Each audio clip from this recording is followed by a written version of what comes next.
It can be argued that the end of World War I, or the Great War, was the beginning of World War II. For as soon as the Great War ended, the arguing and fighting amongst the belligerents of the next war began.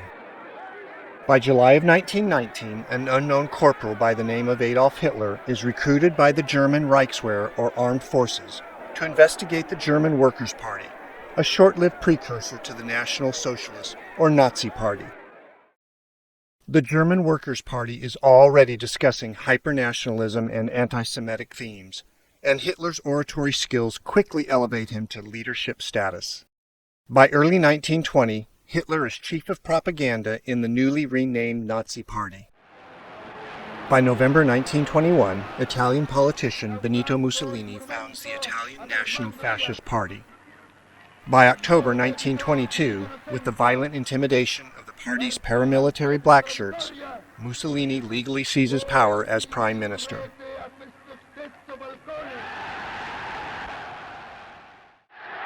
In November of 1923, Hitler and the Nazis attempt to overthrow the German government, but are crushed by police.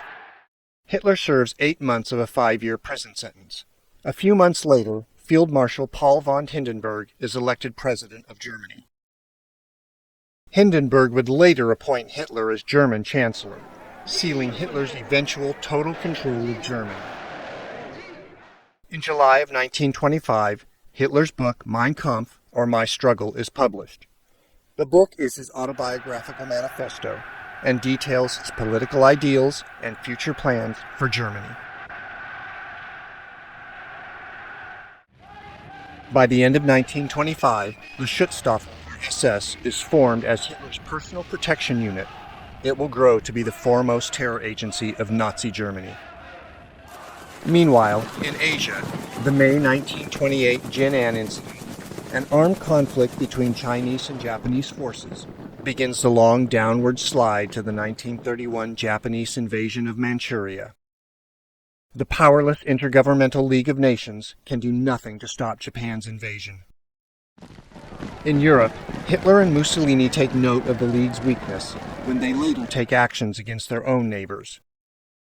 In October 1929, the global Great Depression begins, further aggravating the already ravaged German economy. Unemployment reaches nearly 30%, bolstering support for the Nazi Party. In China, during February 1932, Japan takes control of Manchuria, establishing what many scholars consider the start of the Second World War. In Europe, from 1931 to 1933, Hitler and the Nazis continued to gain power in the German lower house of the legislature, known as the Reichstag. Through election and legislative gains, as well as violent intimidation, Hitler gains complete dictatorial powers upon the 1934 death of President Hindenburg.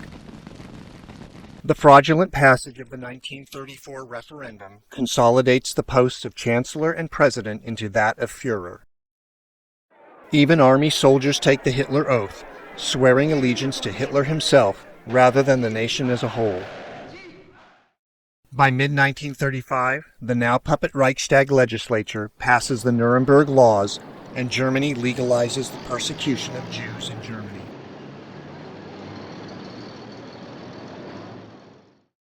In 1936, Germany hosts both the Winter and Summer Olympic Games. These are the last Olympic Games for the next 12 years.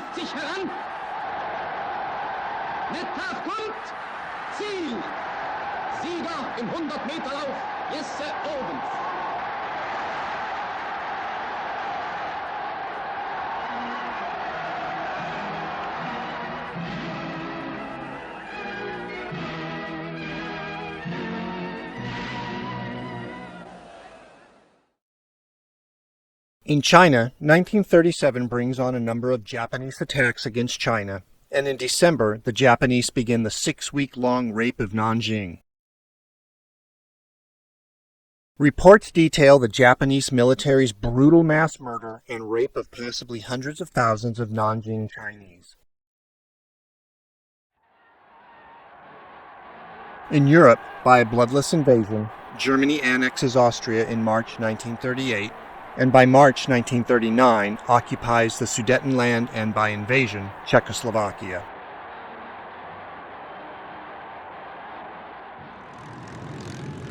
In the United States, during 1938, the Boeing Company begins design work on a pressurized derivative of the Boeing B-17 Flying Fortress. It will become the starting point for the Boeing B-29 Superfortress design. While in Asia, in May of 1939, the Soviets defeat the Japanese Sixth Army as part of their ongoing border war, and Japan turns its attention toward the Pacific. Meanwhile, the United States begins a series of export controls and embargoes of U.S. materials to Japan in an attempt to curtail its expansionist plans. And Japan invades and occupies northern French Indochina in order to cut off imports to China. In Europe, on September 1, 1939, Germany invades Poland, and on September 17, the Soviets invade Poland. By early October, Poland is divided between Germany and the Soviet Union. France and the United Kingdom declare war on Germany September 3rd, but are ill-prepared and can offer little help to Poland. World War II officially begins. In Europe, the war progresses rapidly, with Germany invading Denmark and Norway, both of which fall within 2 months.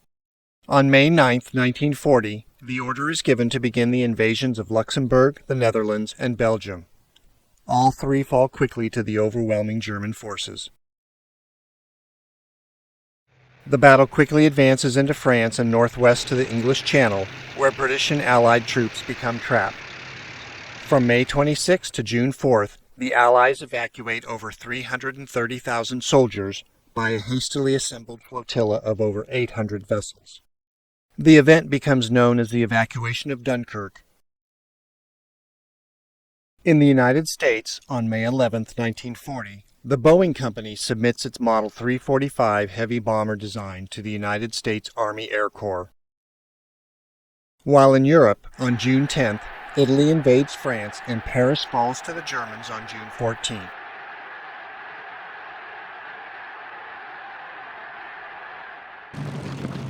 In July 1940, the Battle of Britain begins, and for the next 4 months, the British hold off Nazi Germany's air force, the Luftwaffe, and prevent the planned German invasion of Britain.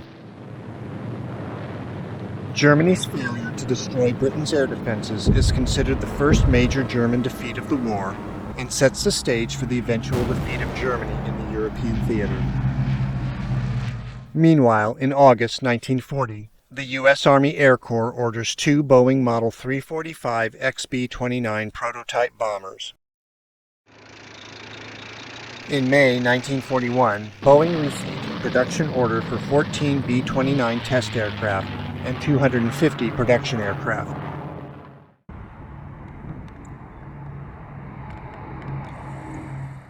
On December 7, 1941, after months of failed negotiations between Japan and the Allied countries, Japan launches a massive simultaneous attack across the Pacific theater.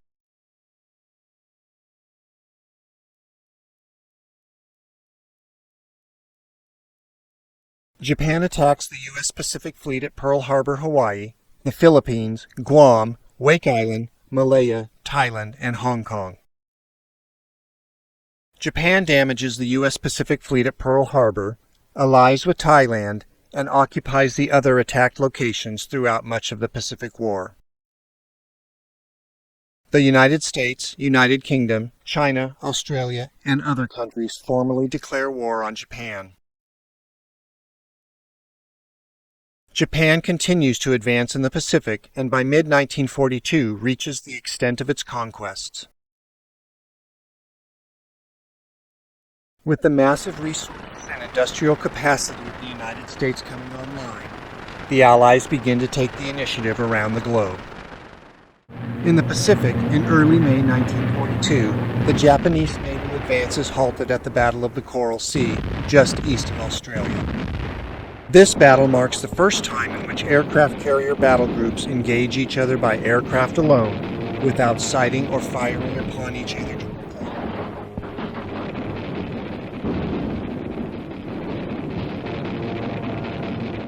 A month later, the Japanese Navy was decisively defeated at the Battle of Midway, northwest of Hawaii, and along with defeats on and around the island of Guadalcanal, marked the turning point of the Pacific War. In the United States, the Boeing XB-29 takes its first flight on September 21, 1942. By mid-1943, the Germans are stalled and then pushed back on the Eastern Front by the Soviet Union, and the Western Allies make gains in Africa and push into Italy. As early as January 1943, an idea is floated at the Casablanca Conference to base B-29 bombers in China to bomb mainland Japan. Due to production delays, plans to use the B-29 in Europe are scrapped, and the Superfortress is dedicated to the Pacific Theater.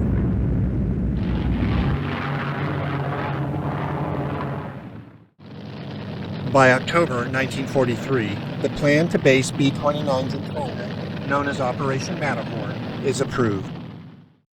By December, the Army Air Force begins organizing the building of rear staging airfields in India and forward airfields in China. However, supplying the bases in China is difficult as the Japanese command the land routes. Everything must be flown over the Himalayan mountains in an effort dubbed Flying Over the Hump.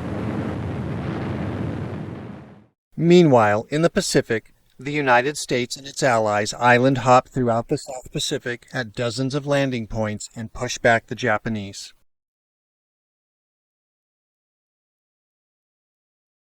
On June 5, 1944, Operation Forager begins as a massive American invasion fleet departs Pearl Harbor, Hawaii, bound for the Mariana Islands and Palau. The invasion fleet consists of 15 aircraft carriers, 900 aircraft, over 200 support and transport ships, and 127,000 troops. Also on June 5th, in Asia, the first of the Operation Matterhorn B-29s under the 20th Air Force's 20th Bomber Command take off from India to bomb Japanese railroad facilities in Bangkok, Thailand, with 368 tons of munitions from 98 bombers. While in Europe the next day, on June 6, 1944, the Allies invade northern France on the Normandy beaches in Operation Neptune, better known as D-Day, as part of the larger Operation Overlord. And in the Pacific on June 15, 1944, the United States launches the Pacific D-Day with a massive assault on the beaches of Saipan Island in the Mariana Islands chain. More than 8,000 Marines land on the west coast of Saipan and are met with fierce Japanese resistance. By the end of the day, the beachhead is only a half-mile deep. That same day, Japanese Admiral Toyota seizes the opportunity to launch Plan A-Go in a final effort to destroy the United States Navy. 4 days later, the resulting naval battle of the Philippine Sea, the largest carrier-to-carrier battle in history, results in a decisive American victory. The Imperial Japanese Navy is immobilized from conducting further large-scale carrier engagements. The battle for Saipan lasts nearly a month and results in nearly 3,000 American dead and over 10,000 wounded. 29,000 Japanese soldiers die, many by suicide. Civilian casualties on Saipan are high. Many civilians are Japanese and over 1,000 commit suicide, some jumping from the cliffs above the rocky coastline.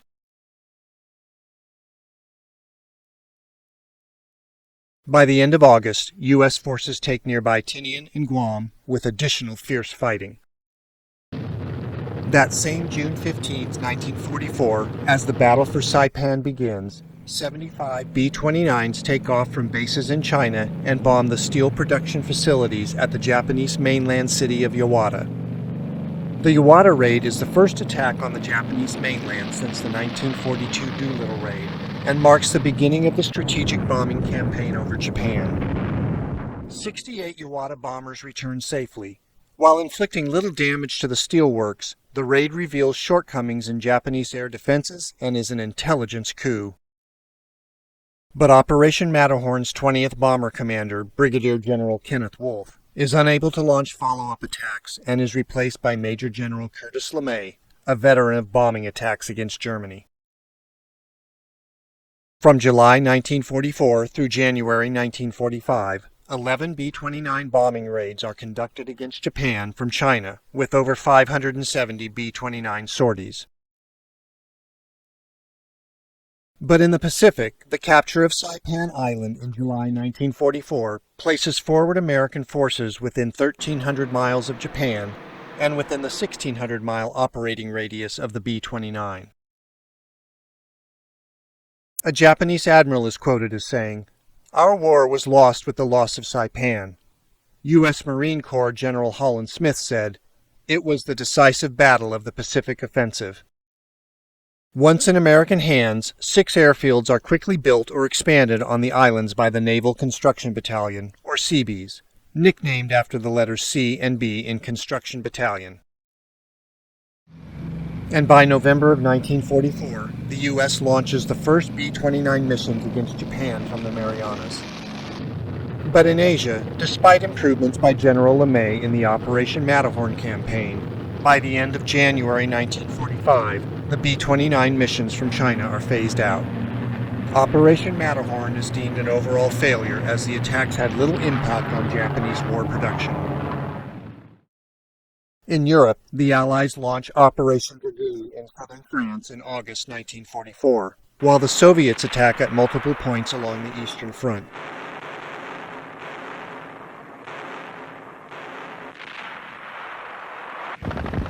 The Allies push hard and Paris is liberated August 25, 1944.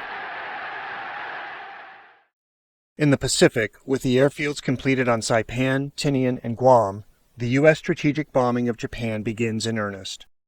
The 21st Bomber Command of the 20th Air Force arrive in the Marianas in October 1944, led by Brigadier General Haywood S. Hansel, who had previous experience in Europe. Well, the first element of the 21st Bomber Command has arrived. When we've done some more fighting, we'll do some more talking. Thank you. But early strategic bombing efforts from the Mariana bases are largely unsuccessful in causing significant damage to Japanese targets. Precision bombing techniques are hindered by persistent winds and poor weather, making targeting difficult. In addition, Japanese attacks on the U.S. air bases slow their construction and damage a number of aircraft as the bombing campaigns begin.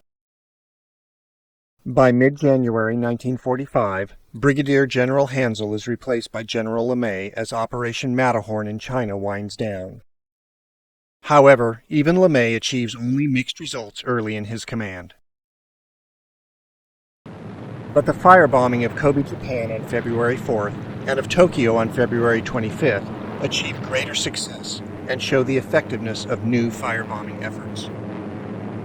Further Japanese raids occur until February 1945, when the U.S. beefs up its air defenses and counterattacks the air bases from which Japanese attacks originate.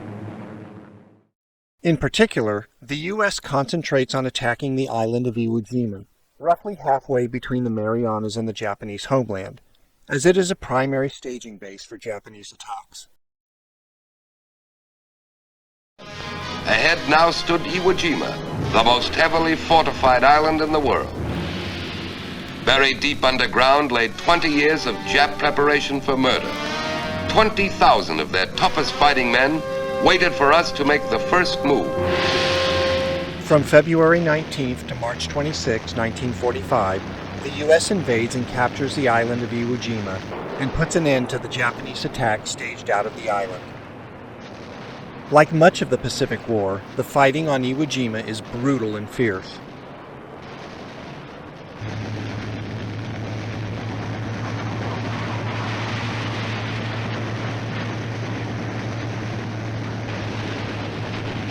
The capture of Iwo Jima comes at a horrific cost, and to this day, the necessity of the capture remains disputed. U.S. casualties amount to over 26,000, with nearly 7,000 dead. Total Japanese casualties are about 18,000, but virtually all are dead and missing.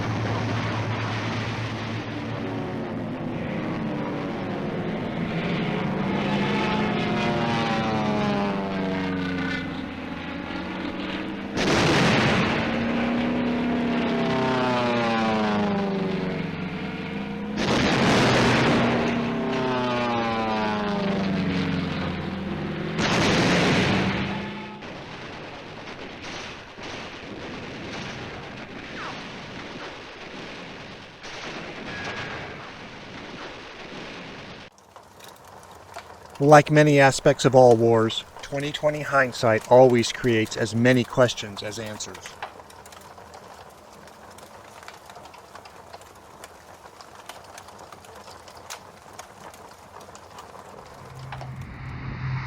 With Iwo Jima captured and in American hands, the U.S. strategic bombing of Japan continues nearly uninterrupted. As far back as 1943, U.S. Army Air Force planners began experimenting with incendiary bombs on Japanese model villages in both Utah and Florida. Planners felt that incendiary or firebombing of Japanese cities should be effective, as Japanese towns and cities contain a high proportion of wood structures. In addition, significant war production took place in homes and smaller factories spread throughout the cities. The newly developed mixture of naphthenic and palmitic acids, or napalm, is the incendiary agent of choice, and by 1943 the military increases production to over 8 million pounds. With the success of the testing and the February firebombings of Kobe and Tokyo, General LeMay changes tactics and begins firebombing Japan in March 1945. In order to reduce the effects of the often high winds over Japan and to increase the results of the incendiary napalm, LeMay orders the bombing runs to fly at night and attack at the low altitude of only 5,000 feet.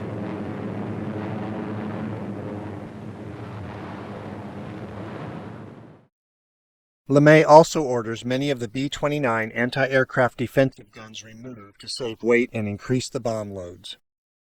The new tactics are not popular with the B-29 crews. On the night of March 9, 1945, codename Operation Meeting House begins. 21st Bomber Command launches over 340 B-29s from the bases in the Marianas, bound for Tokyo.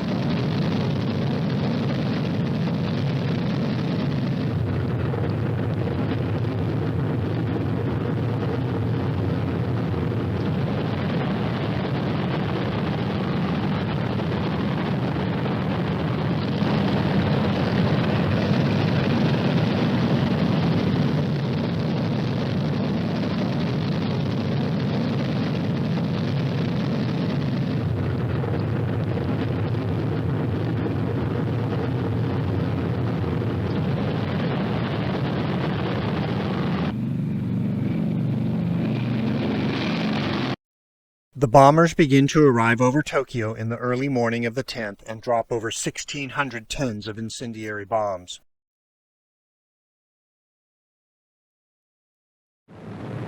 Tokyo erupts in fire.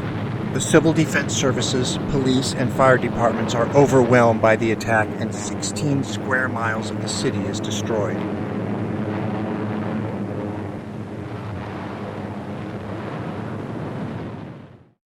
As many as 100,000 people die and 40,000 are injured. Over 1 million are left homeless.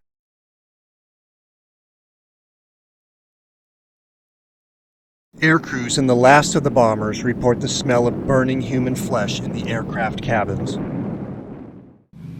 The March 10th firebombing of Tokyo turns out to be the single deadliest air raid of the entire war. During the raid, Japanese air defenses are weak. Only 56 of the original B-29s are lost or damaged. LeMay and the 21st immediately follow up the successful Tokyo attack with further firebombings of Japanese cities. On Saipan, B-29s were made ready as the 21st Bomber Command prepared to wipe out a whole industrial area of Japan. Ground crews gathered the bombs, brought them to the planes, inserted fuses. Shackles were added to mount them in the bomb bays. The very next day, over 300 B-29s attack Nagoya, destroying 2 square miles of the city. No B-29s are lost to Japanese air 5 to defenses. 6,000 feet. Nagoya produces 40% of all Jap combat aircraft and is an important center for machine tools, motor vehicles, and oil refining. Thick smoke rose higher than the bomb run altitude, but strong winds blew it off to one side, gave late-coming bombers a perfect view of the fire-illuminated target. Flak was intense. No air opposition was encountered, although an earlier raid on Nagoya had been opposed by 30 enemy fighters. All our planes returned safely. On March 14th, 274 B-29s raid Osaka and 8 square miles of the city is burned.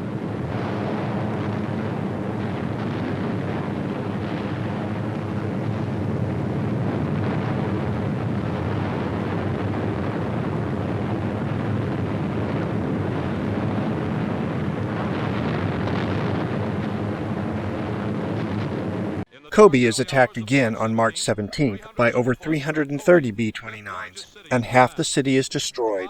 8,000 are killed and 650,000 left homeless. 3 B-29s are lost. Shipbuilding in the dockside area.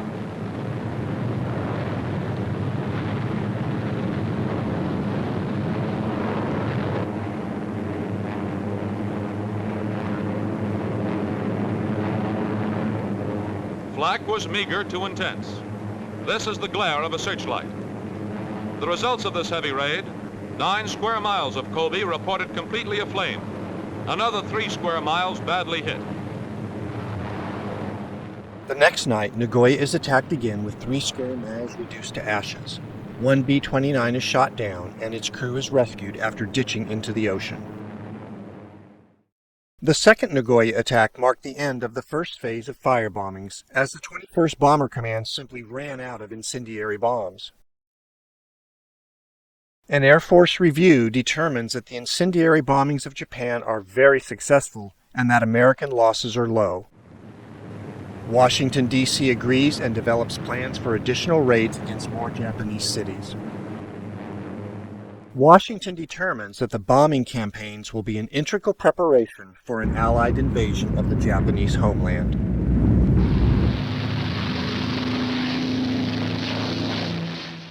But LeMay and others hope that the bombing campaigns alone will bring Japan to its knees and force a surrender without a horrific and costly invasion of the homeland.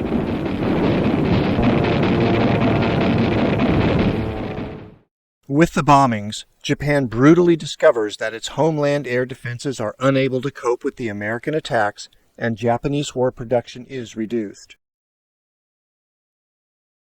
By late March 1945, the 21st Bomber Command is redirected to attack air bases in southern Japan in preparation for the invasion of Okinawa.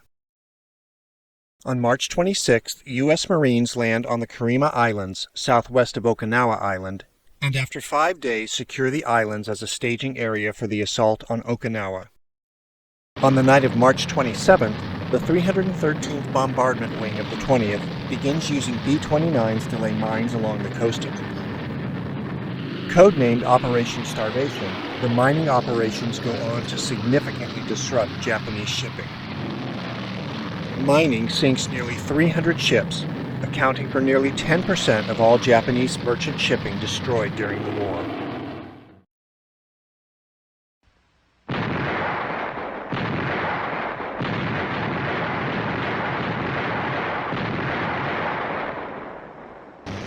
On April 1st, the Allies launch the largest amphibious attack yet in the Pacific Theater when they land on Okinawa.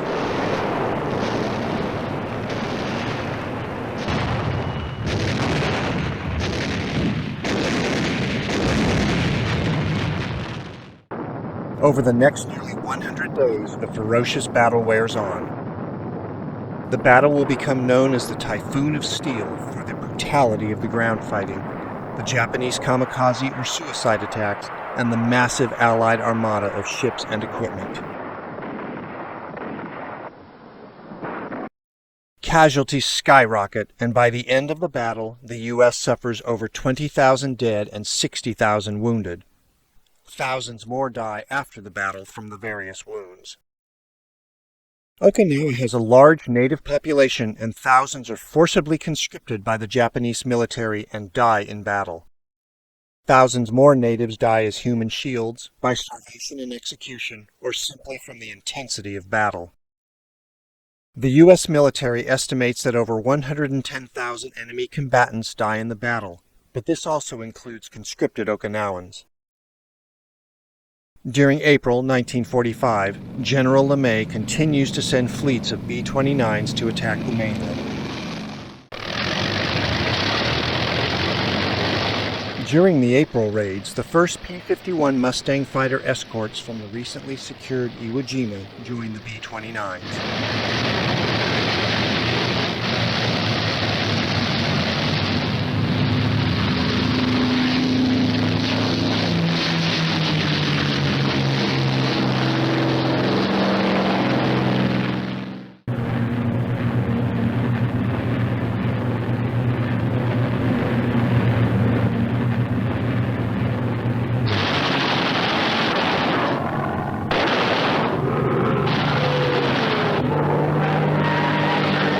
Between the B-29 defenses and the Mustangs, the Japanese fighter planes take heavy losses.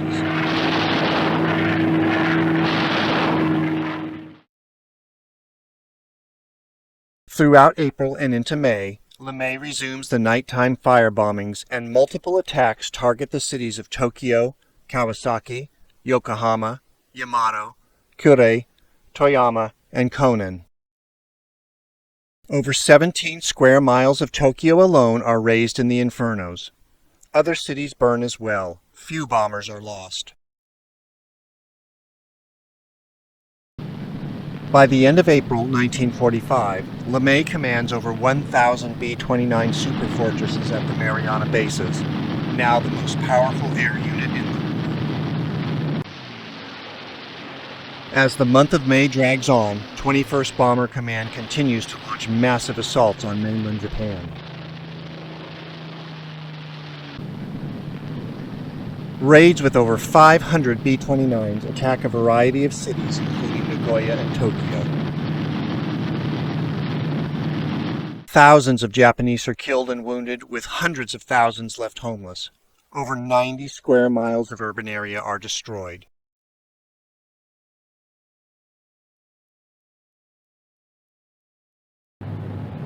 But Japanese air defenses are stronger in May, with over 30 B-29 shot down and over 300 lost or damaged.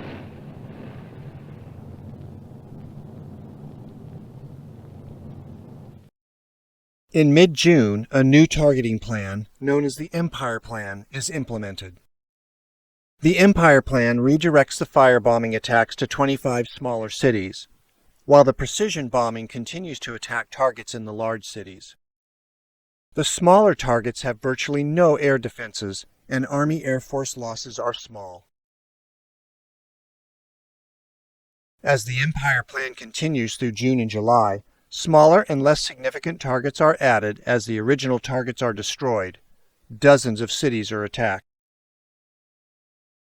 By August 1945, after conducting propaganda leaflet drops on Japan in May, June, and July, the single largest bombing raid of the entire war sees over 800 B-29s drop more than 6,000 tons of bombs on 4 cities.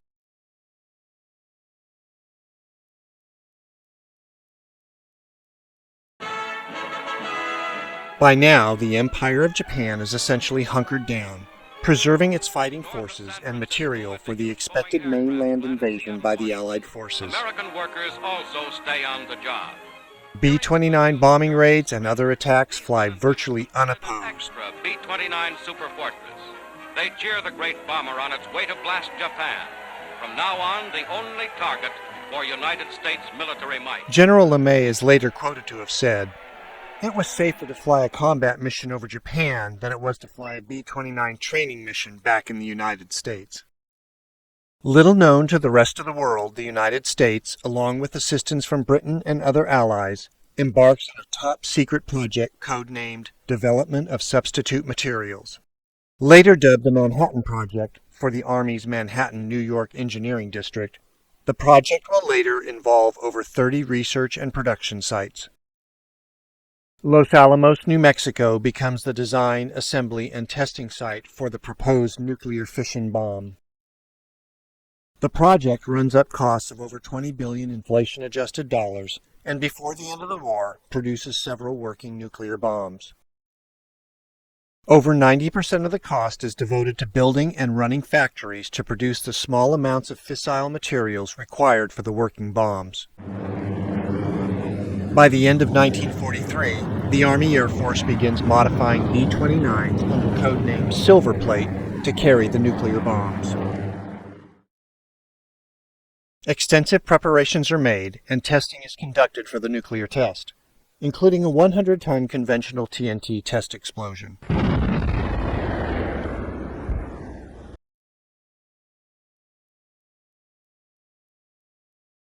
On July 16, 1945, at 5:30 in the morning, the Gadget, as it is nicknamed, detonates with a force of 20,000 tons of TNT, commonly referred to as 20 kilotons.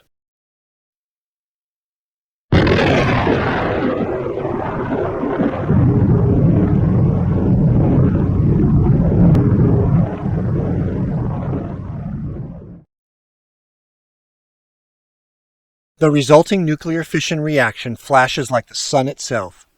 The shock wave is felt over 100 miles away, and the mushroom cloud reaches 7.5 miles in height.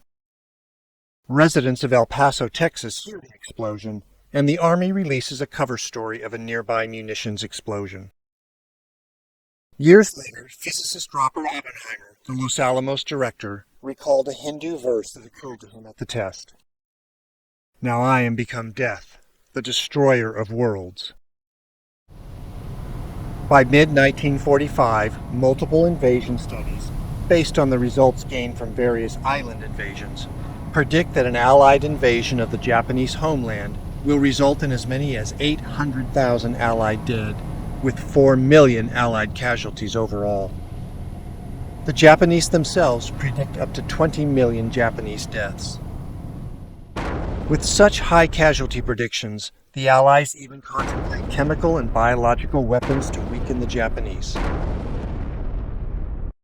In late 1944, the 509th Composite Group, a melding of transport and bombing aircraft, is activated under the command of Colonel Paul Tibbets at the remote Wendover Army Airfield, Utah. The 509th is assigned nearly 2,000 men and 15 silver plate B-29s, modified to carry the atomic weapons. In Europe, Germany is defeated and the European War ends on May 8, 1945. By the end of May 1945, a committee decides on the target list for the atomic bombs. With the European War over, only Japan is considered for targeting. The original list includes Kokura, Hiroshima, Yokohama, Niigata, and Kyoto.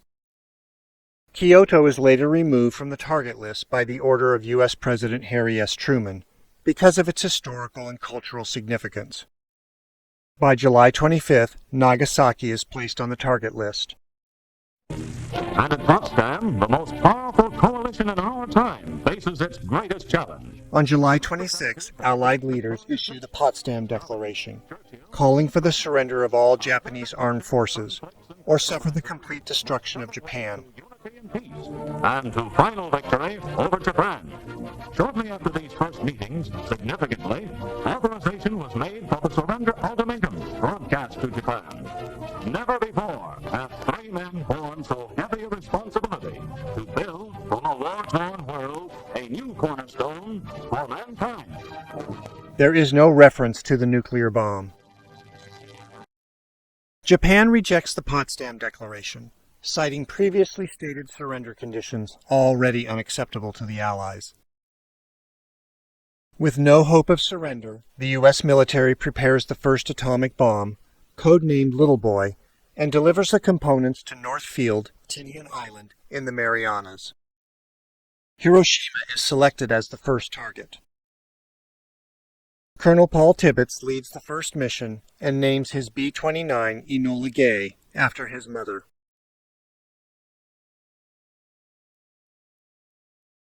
The Enola Gay is joined by the instrumentation B-29, the Great Artiste, and an unnamed photography B-29, later named Necessary Evil. Several weather reconnaissance flights are also included in the mission to assess the conditions over Hiroshima and alternate targets. At about 2:45 a.m. local time, August 6, 1945, the Enola Gay departs Tinian and heads toward Iwo Jima, where it meets up with the Great Artiste and Necessary Evil. August 6, 1945.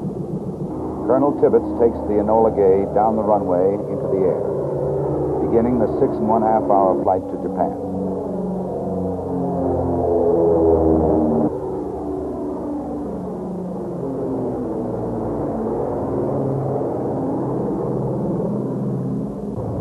Iwo Jima, they begin the slow climb to bombing altitude.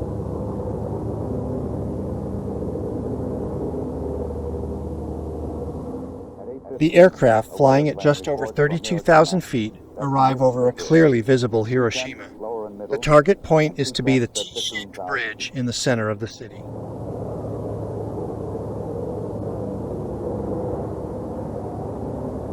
As they approach the target area, the weapon is checked for the last time. 31,000 feet over Hiroshima, the Enola Gay begins the bomb run.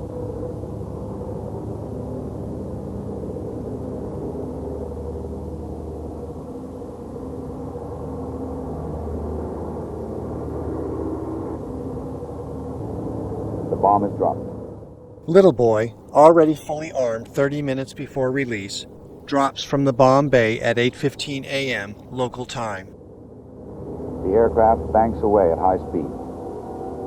Little Boy falls for less than a minute and detonates at about 1,900 feet above the city, just slightly off target of the T-bridge and directly over the Shima Surgical Clinic. Just 50 seconds later, 15 miles from ground zero, the Enola Gay is rocked by the blast. Little Boy detonates with the force estimated at 15 kilotons, with only 1.7% of its available uranium material actually fissioning. 1 square mile is instantly and completely decimated, with fires ravaging across 4.4 square miles. Nearly 80,000 people of Hiroshima are killed by the blast and fires. Another 70,000 are injured.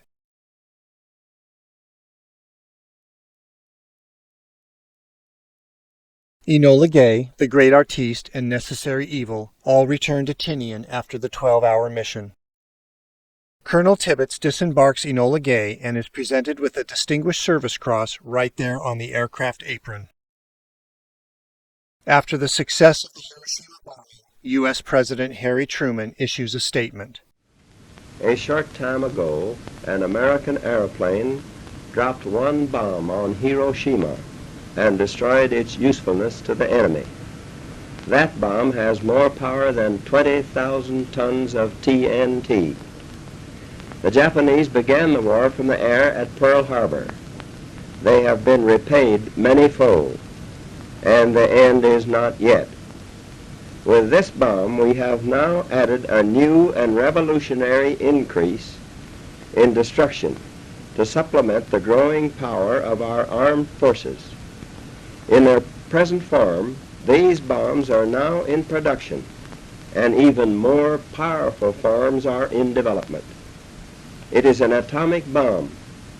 It is a harnessing of the basic power of the universe. The force from which the sun draws its power has been loosed against those who brought war to the Far East. We are now prepared to destroy more rapidly and completely every productive enterprise the Japanese have in any city. We shall destroy their docks, their factories, and their communications. Let there be no mistake. We shall completely destroy Japan's power to make war.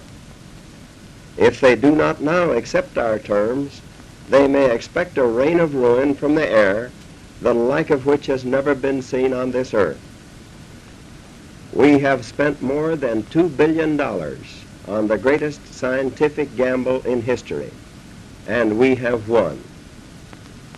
What has been done is the greatest achievement of organized science in history.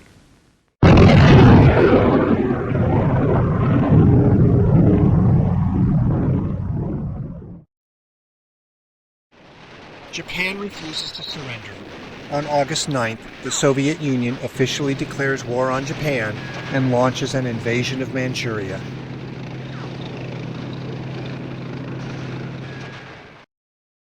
That same August 9th, at 3:47 a.m. local time, the B-29 boxcar, carrying the nuclear bomb Fat Man, departs Tinian, accompanied by B-29's The Great Artiste and Big Stink. Boxcar's primary target is Kokura, and the Enola Gay, flying weather reconnaissance over Kokura, reports clear skies. However, by the time Boxcar arrives, the city is obscured by smoke from multiple fires. Boxcar then diverts to Nagasaki, where it drops Fat Man at 11:01 a.m. local time. Fat Man's plutonium core detonates with an officially calculated force of about 21 kilotons, but nearly 2 miles off target. Due to confusions in reporting, the casualties in Nagasaki vary widely, but 35,000 to 40,000 killed and 60,000 injured is a rough estimate. Of course, in both bombings, over time, many more died and suffered from the radiation effects of the bombs. Despite the 2 atomic bombs and the Soviet Union's declaration of war, Japanese military commanders still hesitate to surrender. Japanese civilian leaders, on the other hand, recognize that the war must end. However, Japan still insisted on added conditions to the Potsdam Declaration. Following Nagasaki, U.S. President Truman issues another statement, in part saying, "I realize the tragic significance of the atomic bomb. We have used it in order to shorten the agony of war, in order to save the lives of thousands and thousands of young Americans. We shall continue to use it until we completely destroy Japan's power to make war. Only a Japanese surrender will stop us." The Japanese military and government leaders continue to hesitate on surrendering, and the massive conventional bombing raids on Japan continue, with over 1,000 aircraft attacking on August 14th.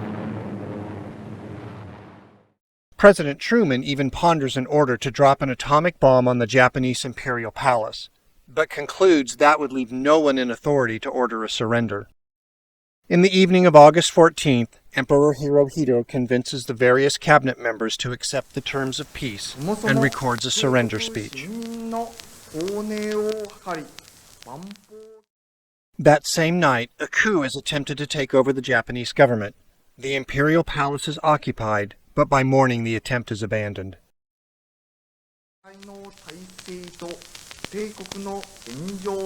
On August 15th at 12 noon, Japanese local time, the Emperor's speech is broadcast to the nation. Because of confusion in the language, it is followed by a clarification that Japan is surrendering. In Washington, Secretary of War Stimson and Secretary of State Burns hurried to the White House with Secretary of Navy Forrestal. The United States Cabinet, meeting with President Truman, studied Japan's surrender messages in full coordination with the governments of Britain, China, and Russia, and other allies. I now invite the representatives of the Emperor of Japan to sign the instrument of surrender at the places indicated. The terms of surrender are essentially unconditional. However, Japan wishes to retain the Emperor as sovereign ruler. The Allies subtly allow Japan to retain its emperor subject to the supreme commander of the Allied powers, at the time, U.S. General Douglas MacArthur. MacArthur recognizes that he needs Emperor Hirohito to govern and occupy Japan. Neither Hirohito nor members of his imperial family are prosecuted for war crimes. The state of war officially ends with the Treaty of San Francisco in April 1952. Japan and the Soviet Union sign a separate treaty in 1956. Between the United States and Japan. It will forever be debated as to both the effectiveness and the morality of the strategic air campaign against Japan.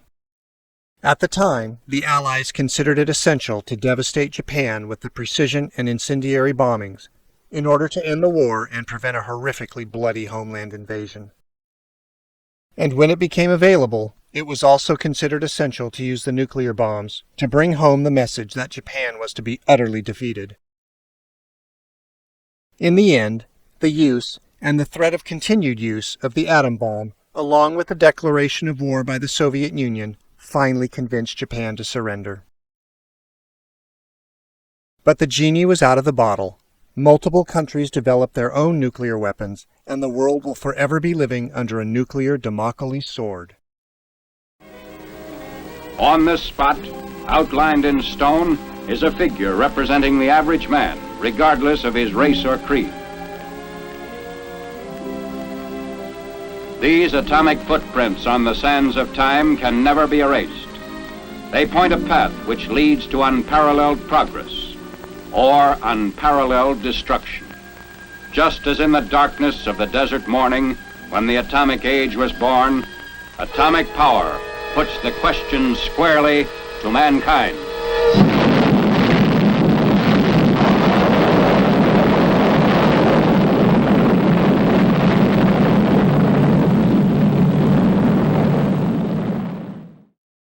More than 75 years later, the U.S. strategic air campaign on Japan and the nuclear bomb stalk us to this very day.